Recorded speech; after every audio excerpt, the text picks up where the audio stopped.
சேனலுக்கு உங்களை அன்புடன் வரவேற்கிறேன். இன்னைக்கு நம்ம புரோட்டீனும் ஃபைபரும் நிறைந்த ஒரு பாசி பயறு தோசை. இது பெசரட்டன்னு சொல்லுவாங்க.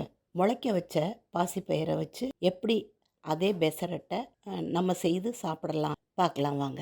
இப்போ நம்ம முளைக்க வச்ச பாசிப்பயிறு எப்படி முளைக்க வைக்கணுங்கிறது ஏற்கனவே நம்ம டக்கர் புலவு அதுலேயே நம்ம சொல்லியிருக்கோம்.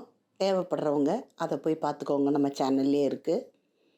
அந்த பாசி பயிறு, கடலைப்பருப்பு, அரிசி, மிளகாய், இஞ்சி, உப்பு இதெல்லாம் சேர்த்து தான் இந்த மாவு நம்ம அரைக்க போகிறோம். இப்போ முளைக்க வச்ச பாசிப்பயிறு ஒரு 3 கப்பு, அப்படி இல்லைன்னாக்க 300 கிராம் எடுத்துக்கலாம். நம்ம எப்படி எடுத்துக்கிட்டாலும் பரவாயில்ல.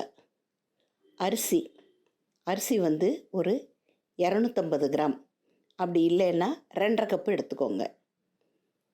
கடலைப்பருப்பு ஒரு 200 கிராம் எடுத்துக்கலாம். எல்லாத்தையும் அரிசியும் கடலைப்பருப்பையும் ஊற வச்சிடணும். ஒரு 3-4 மணி நேரம் நல்லா ஊறணும். ஆனால் முளைக்க வச்ச பயிறு 3 மணி நேரம்லாம் ஊற வேண்டிய அவசியம் இல்லை.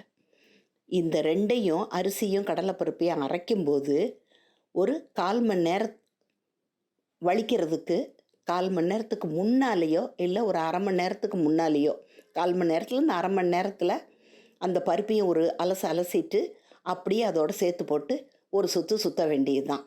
அரைபடணும், அதாவது ரவை பதத்துக்கு வரணும். இதோடு சேர்த்து நம்ம வெங்காயம் பொடியாக தேவையான அளவுக்கு சாம்பார் வெங்காயம் நறுக்கி வச்சுக்கணும்.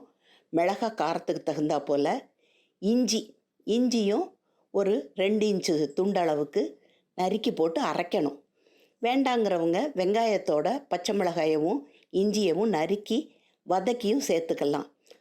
சின்ன குழந்தைங்க இருக்கிற வீடுகளில் காரம் தாங்காதுன்னு சொன்னாக்க பெரக்கி வச்சுக்கிற மாதிரி மிளகாயை நறுக்கி போடுங்க. ஆனால் இஞ்சியெல்லாம் அரைச்சிங்கன்னா தான் உடம்புக்கு உள்ளே சேரும். இப்போ நான் இஞ்சி, பச்சை மிளகாய், உப்பு போட்டு அரைச்சிட்டேன். அதாவது ரொம்ப நைஸாக அரைக்கலை, லேசாக ரவை பதத்துக்கு அரைச்சிருக்கேன். உப்பு போட்டு அரைச்சிட்டோம். இதில் கொஞ்சம் பெருங்காயம் சேர்த்துக்கலாம். ஏன்னா எல்லாம் பருப்பாக இருக்குது, இஞ்சி மட்டும் பத்தாது. அதனால் கொஞ்சம் பெருங்காயமும் சேர்த்துக்கிட்டோம். இதில் சாம்பார் வெங்காயத்தை நல்லா பொடியாக நறுக்கி தேவையான அளவுக்கு போட்டுக்கலாம். அந்த காரம் இருக்கு இல்லையா, அதுக்கு எவ்வளோ வெங்காயம் இந்த பருப்புகளோடு சேர்ந்து தாங்குமோ அந்த அளவுக்கு வெங்காயம் சேர்த்திங்கன்னா ருசியாக தான் இருக்கும். ரொம்ப கெட்டியாக இருக்குது மாவு. அதை லேசாக தண்ணி ஊற்றி தளர்த்திக்கணும். இதை இன்ஸ்டண்ட்டாக உடனே ஊற்றியும் சாப்பிடலாம். கொஞ்ச நேரம் ஒரு 1 to 2 hours புளிக்க வச்சு சாப்பிட்டாலும் நல்லா தான் இருக்கும். அதே மாதிரி சாஃப்டாக பெரியவங்களுக்கு ஊற்றி கொடுக்கலாம், நல்லா மொறுன்னு சின்ன குழந்தைங்களுக்கு ஊற்றி கொடுக்கலாம். அதனால் எல்லாருக்குமே, நம்ம வீட்டில் எல்லாருக்குமே இது பிடிக்கும். மொறுன்னு வேணுங்கிறவங்களுக்கு மொறுன்னு கொடுக்கலாம், சாஃப்டாக வேணுங்கிறவங்களுக்கு, பல்லு இல்லாதவங்களுக்கு அப்படியும் கொடுக்கலாம். இப்போ நம்ம முதல்ல சாஃப்டாக எப்படி ஊற்றுறதுங்கிறத பார்ப்போம். இதோட சாம்பார் வெங்காயம் நிறைய நறுக்கி போட்டுக்கணும். வெறும் வெங்காயம் இல்லாமலும் செய்யலாம். வெங்காயத்தை சின்னதாக நறுக்கிட்டு இது ஒரு வெந்ததுக்கு அப்புறமேல உள்ளுக்குள்ளே தூவியும் கொடுக்கலாம், வெறும் இதாகவும் நம்ம கொடுக்கலாம். இப்போ பாருங்கள், நம்ம ஒரு பக்கம் வெந்துருச்சு. நான் நல்லெண்ணெய் தான் இதில் ஊற்றியிருக்கேன். இதை அப்படியே திருப்பி போட்டிங்கன்னா சாஃப்டாக வேணுங்கிறவங்களுக்கு இதை உடனே கொஞ்சம் எண்ணெய் விட்டு எடுத்து சாஃப்டாக எடுத்துடலாம். இதை இப்படியே எடுத்து கொடுத்தீங்கன்னா பல்லு இல்லாதவங்களுக்கு ரொம்ப ஆப்டாக இருக்கும். இப்போ நல்லா மொறுன்னு வேணுங்கிற குழந்தைங்களுக்காக ஒரு கரண்டி மாவை எடுத்து எவ்வளவு தூரம் அதை நம்ம தேய்ச்சி விட முடியுமோ அவ்வளோ தூரம் பரத்தி விடணும்.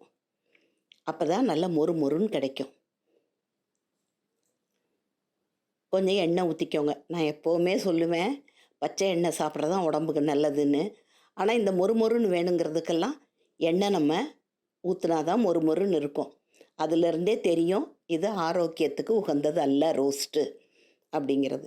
இப்போ பாருங்கள், நல்லா சுருட்டி எடுத்துட்டோம். சுருட்டி வச்சுருக்கிறது மொறு தோசை. கீழே இருக்கிறது பச்சை பயிரில் சாஃப்டான தோசை. இதை பெசரட்டுன்னு சொல்லுவாங்க. இதில் எம்எல்ஏ பெசரட்டுன்னு ஒன்று இருக்குது. அது அடுத்த தடவை நம்ம பார்க்கலாம்.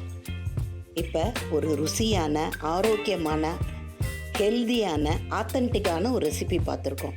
இந்த வீடியோ உங்கள் எல்லாருக்கும் பிடிக்கும்னு நினைக்கிறேன். பிடிச்சிருந்தா லைக் பண்ணுங்கள், ஷேர் பண்ணுங்கள், சப்ஸ்கிரைப் பண்ணுங்கள். அடுத்த வீடியோ வரும் வரை நன்றி, வணக்கம்.